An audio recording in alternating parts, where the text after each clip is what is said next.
when shall we three meet again? In thunder, lightning, or in rain? When the hurly-burly's done, when the battle's lost and won, that will be ere the set of sun.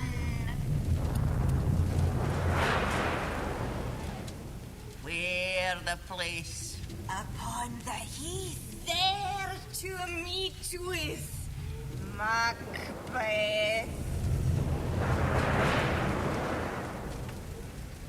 I come, Grey Malkin. Paddock calls. Anon. Air is foul and foul is fair. Hover through the fog and filthy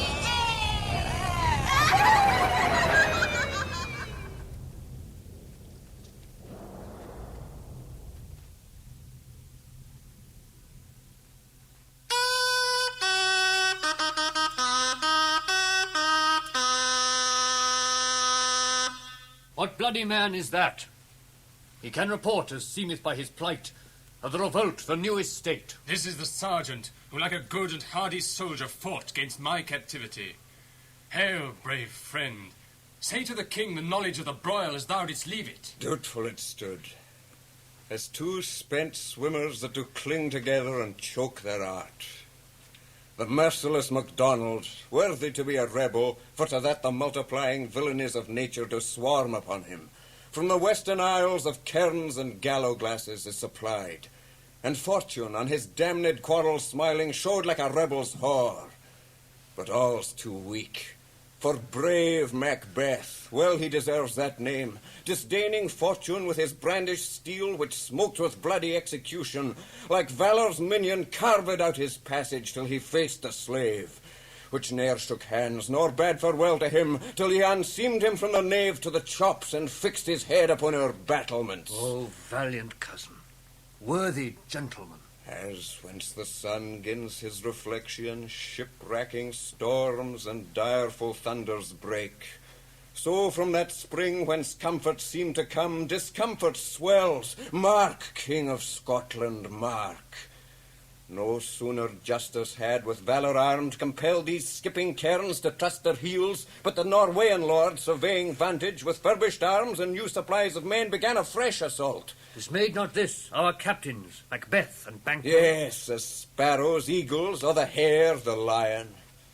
If I say sooth, I must report they were as cannons overcharged with double cracks, so they doubly redoubled strokes upon the foe. Except they meant to bathe in reeking wounds or memorize another Golgotha, I cannot tell. But I am faint. My gashes cry for help. So well thy words become thee as thy wounds. They smack of honour, both. Go, get him surgeons. Who comes here?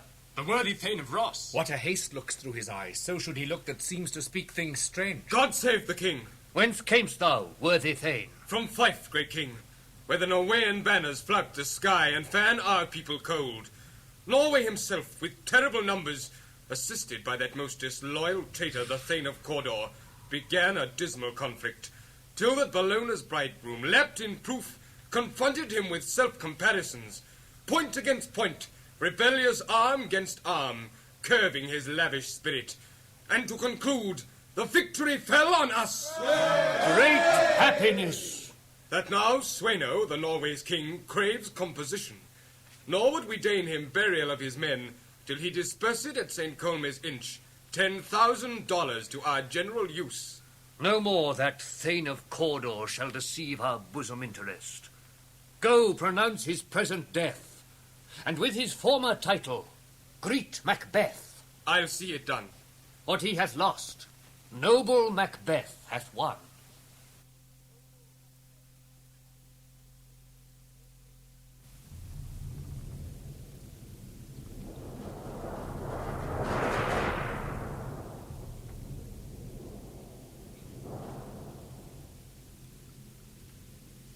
Where hast thou been, sister? killing swine. Sister, where thou? A sailor's wife had chestnuts in her lap, and munched and munched and munched. Shh. Give me, quoth I. A rointy witch, the rump-fed Runyon cries. Her husband's to Aleppo gone, master of the tiger, but in a servile thither sail, and like a rat without a tail, I'll do, and I'll do. I'll give thee a wine.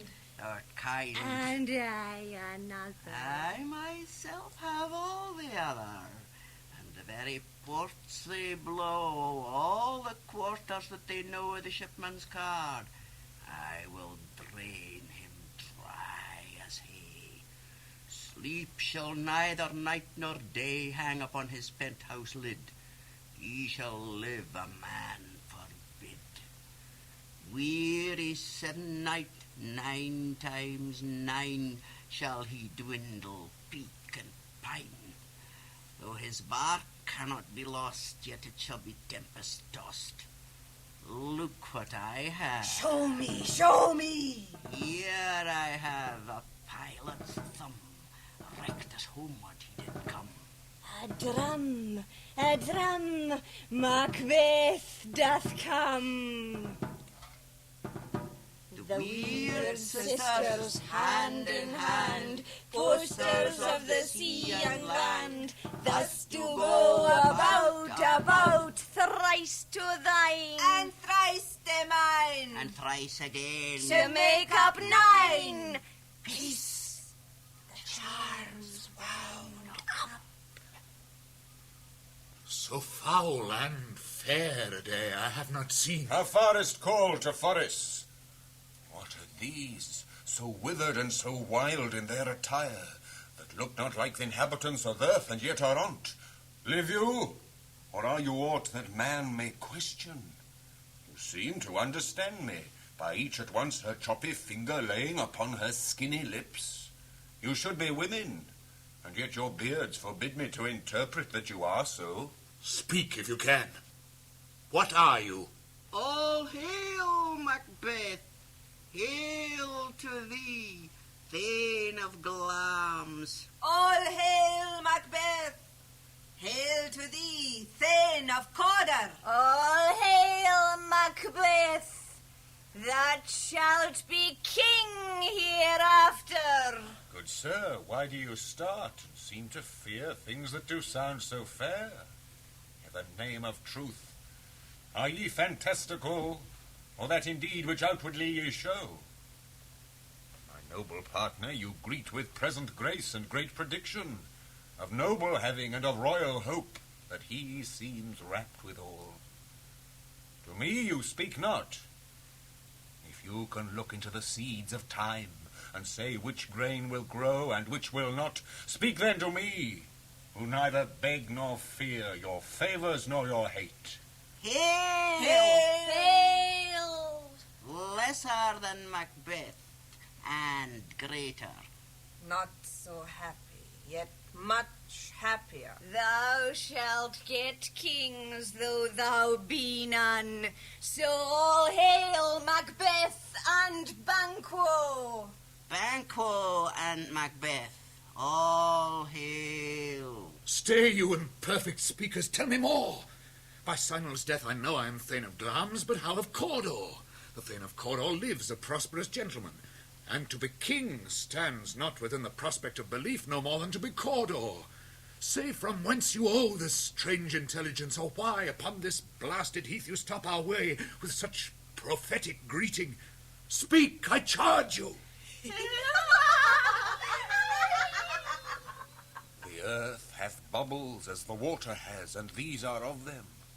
Whither are they vanished? Into the air, and what seemed corporal melted as breath into the wind. Would they had stayed! Were such things here as we do speak about? Or have we eaten on the insane root that takes the reason prisoner? Your children shall be kings, You shall be king. and Thane of Cawdor too. Went it not so? To the self-same tune and words. Who's here? The king hath happily received, Macbeth, the news of thy success, and when he reads thy personal venture in the rebels' fight, His wonders and his praises do contend which should be thine or his. Silenced with that, in viewing all the rest of the self-same day, he finds thee in the stout Norwegian ranks, nothing afeard of what thyself didst make, strange images of death. As thick as hail came post with post, and everyone did bear thy praises in his kingdom's great defence, and poured them down before him. We are sent to give thee from our royal master thanks, only to herald thee into his sight, not pay thee. And for an earnest of a greater honour, he bade me from him call thee Thane of Cawdor, in which addition, hail, most worthy Thane, for it is thine. What? Can the devil speak true? The Thane of Cawdor lives! Why do you dress me in borrowed robes? Who was the Thane lives yet, but under heavy judgment bears that life which he deserves to lose. Whether he was combined with those of Norway, or did line the rebel with hidden help and vantage, or that with both he laboured in his country's wreck, I know not. But treason's capital, confessed and proved, have overthrown him. Glamis and Thane of Cawdor, the greatest is behind. Thanks for your pains. Do you not hope your children shall be kings, when those that gave the Thane of Cawdor to me promised no less to them? That trusted home might yet enkindle you unto the crown, besides the Thane of Cawdor.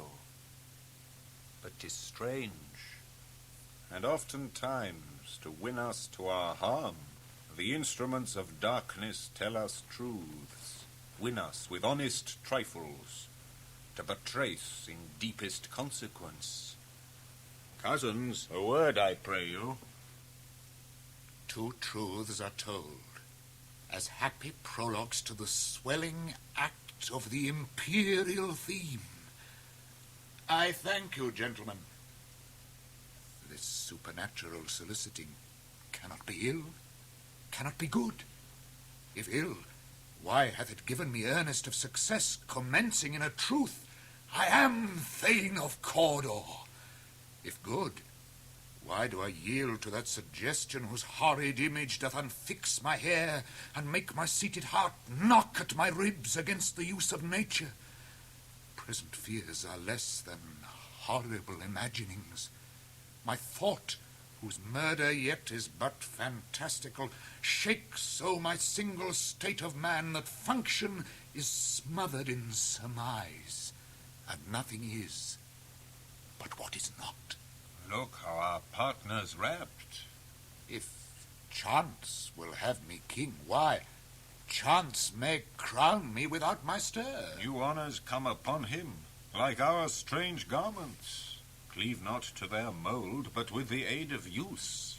Come what come may, time and the hour runs through the roughest day. Worthy MacBeth, we stay upon your leisure. Give me your favour. My dull brain was wrought with things forgotten. Kind gentlemen, your pains are registered where every day I turn the leaf to read them. Let us toward the king. Think upon what hath chanced, and at more time, the interim having waited, let us speak our free hearts, each to other. Very gladly. Till then, enough. Come, friends.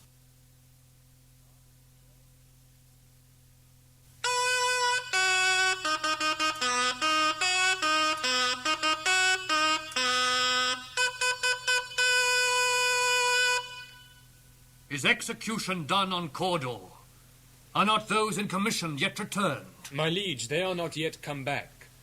But I have spoke with one that saw him die, who did report that very frankly he confessed his treasons, implored your highness pardon, and set forth a deep repentance. Nothing in his life became him like the leaving it. He died as one that had been studied in his death, to throw away the dearest thing he owed, as 'twere a careless trifle. There's no art to find the mind's construction in the face. He was a gentleman on whom I built an absolute trust. O worthiest cousin, the sin of my ingratitude even now was heavy on me. Thou art so far before that swiftest wings of recompense is slow to overtake thee. would thou hadst less deserved, that the proportion both of thanks and payment might have been mine. Only I have left to say, more is thy due, more than all can pay. The service and the loyalty I owe in doing it pays itself. Your Highness' part is to receive our duties, and our duties are to your throne and state children and servants, which do but what they should, by doing everything safe toward your love and honor. Welcome hither. I have begun to plant thee, and will labor to make thee full of growing. Noble Banquo, that hast no less deserved, nor must be known no less to have done so. Let me enfold thee, and hold thee to my heart. There if I grow, the harvest is your own. My plenteous joys, wanton in fullness, seek to hide themselves in drops of sorrow. Sons, kinsmen, thanes, and you whose places are the nearest, know we will establish our estate upon our eldest, Malcolm, whom we name hereafter the Prince of Cumberland, which honour must not unaccompanied invest him only, but signs of nobleness, like stars, shall shine on all deservers. From hence to Inverness, and bind us further to you. The rest is labor which is not used for you. I'll be myself the harbinger, and make joyful the hearing of my wife with your approach. So humbly take my leave. My worthy Cawdor. The Prince of Cumberland. That is a step on which I must fall down, or else o'erleap, for in my way it lies. Stars, hide your fires. Let not light see my black and deep desires. The eye wink at the hand, yet let that be which the eye fears, when it is done, to see. True, worthy Banquo, he is full so valiant, and in his commendations I am fed. It is a banquet to me. Let's after him, whose care is gone before to bid us welcome. It is a peerless kinsman.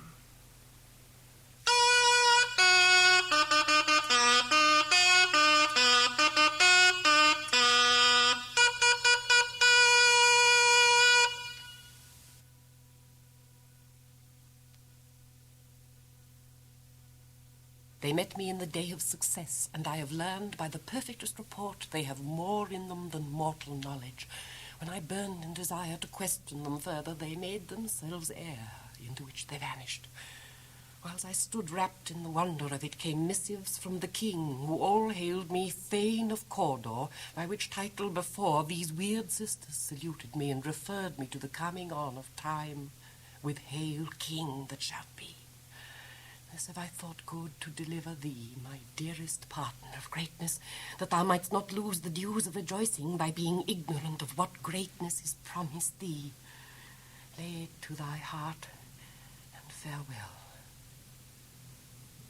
Glamis thou art, and Cawdor, and shalt be what thou art promised. Yet do I fear thy nature. It is too full of the milk of human kindness to catch the nearest way. Thou wouldst be great, not without ambition, but without the illness should attend it. What thou wouldst highly, that wouldst thou holily. Wouldst not play false, and yet wouldst wrongly win. Thou'dst have, great Glamis, that which cries, thus thou must do, if thou have it, and that which rather thou dost fear to do, than wishest should be undone. Hie thee hither, that I may pour my spirits in thine ear, and chastise with the valour of my tongue all that impedes thee from the golden round, which fate and metaphysical aid doth seem to have thee crowned withal. What is your tidings? The king comes here tonight. Thou art mad to say it. Is not thy master with him who whatso would have informed for preparation? So please you, it is true. Our Thane is coming. One of my fellows had the speed of him, who almost dead for breath had scarcely more than would make up his message. Give him tending. He brings great news. The raven himself is horse that croaks the fatal entrance of Duncan under my battlements. Come, you spirits that tend on mortal thoughts, unsex me here and fill me from the crown to the toe top full of direst cruelty.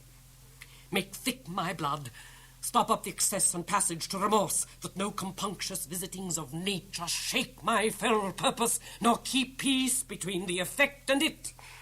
Come to my woman's breasts and take my milk for gall, you murdering ministers, wherever in your sightless substances you wait on nature's mischief. Come, thick night, and pour thee in the dunnest smoke of hell, that my keen knife see not the wound it makes, nor heaven peep through the blanket of the dark to cry, Hold! Hold! Great Glamis, worthy Cawdor, greater than both by the all hail hereafter. Thy letters have transported me beyond this ignorant present, and I feel now the future in the instant. My dearest love, Duncan comes here tonight. And when goes hence? Tomorrow, as he purposes. Oh, never shall sun that morrow see. Your face, my Thane, is as a book where men may read strange matters. To beguile the time, look like the time. Bear welcome in your eye, your hand, your tongue. Look like the innocent flower, but be the serpent under't. He that's coming must be provided for, and you shall put this night's great business into my dispatch, which shall to all our nights and days to come give solely sovereign sway and masterdom. We will speak further. Only look up clear. To alter favour ever is to fear. Leave all the rest to me.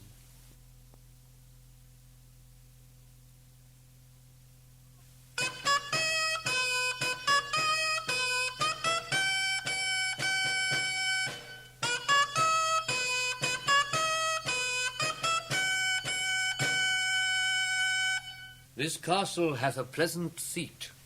The air nimbly and sweetly recommends itself unto our gentle senses. Guest of summer, a temple-haunting martlet, does approve by his loved mansionry that the heaven's breath smells wooingly here. No jutty, frieze, buttress, nor coign of vantage, but this bird hath made his pendant bed and procreant cradle. Where they most breed and haunt, I have observed the air is delicate. See our honoured hostess. The love that follows us sometime is our trouble, which still we thank as love. Herein I teach you how you shall bid God yield us for your pains, and thank us for your trouble. All our service in every point twice done, and then done double, where poor and single business to contend against those honours deep and broad, wherewith your majesty loads our house. For those of old and the late dignities heaped up to them, we rest your hermits. Where's the Thane of Cawdor? We coursed him at the heels, and had a purpose to be his purveyor. But he rides well, and his great love, sharp as his spur, hath holp him to his home before us. Fair and noble hostess, we are your guest tonight. Your servants ever have theirs themselves, and what is theirs in compt to make their audit at your highness' pleasure, still to return your own. Give me your hand. Conduct me to mine host.